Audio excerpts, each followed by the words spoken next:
لله رب العالمين الصلاة والسلام على خاتم النبيين وعلى آله وصحبه أجمعين أما بعد فأعوذ بالله من الشيطان الرجيم بسم الله الرحمن الرحيم قال الله تعالى في سورة البقرة وإذ أخذنا ميثاقكم لا تسفكون دماءكم ولا تخرجون أنفسكم من دياركم ثم أقررتم وأنتم تشهدون.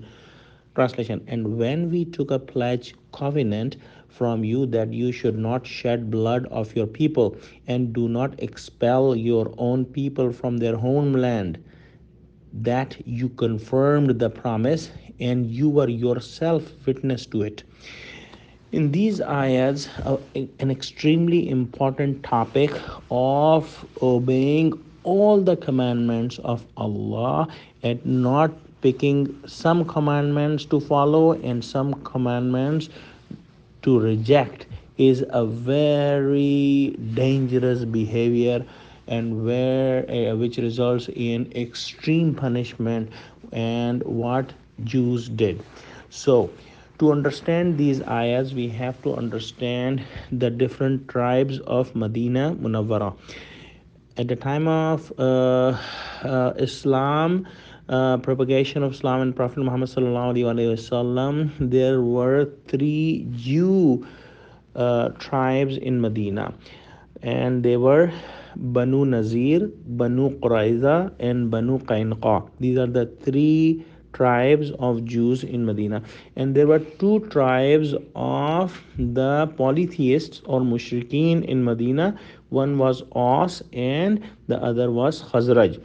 The Aus and Khazraj used to fight, and whenever they fought, the Jew tribes helped them, and it was like the Banu Qainqa and Banu Qurayza used to fight with us against Banu Nazir and Khazraj people.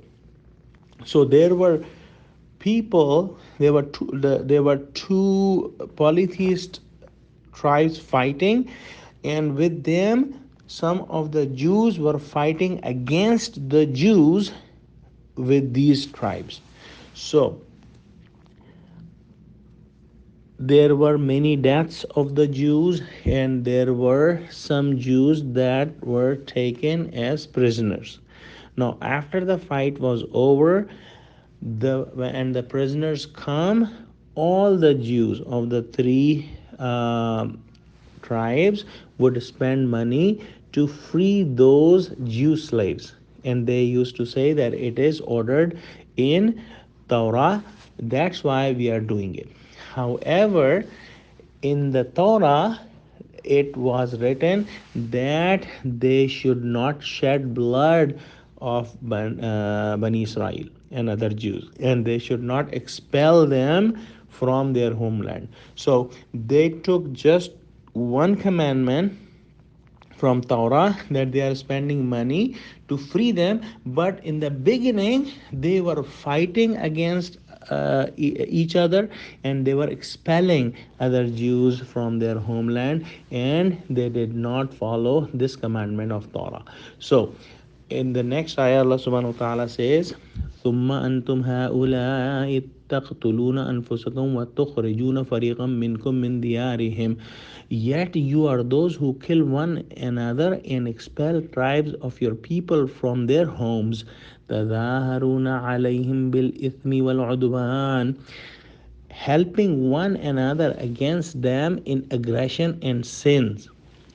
وَإِن يَأْتُوكُمْ أُسَارَىٰ تُفَادُوهُمْ وَهُوَ مُحَرَّمٌ عَلَيْكُمْ إِخْرَاجُهُمْ.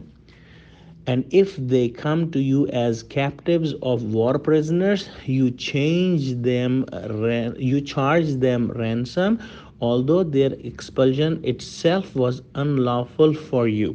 So they are abiding by one commandment of Torah and avoiding the other commandment of Torah, and this is extremely dangerous behavior which will result in extreme punishment that will be completed in this ayah, which we will inshallah read tomorrow.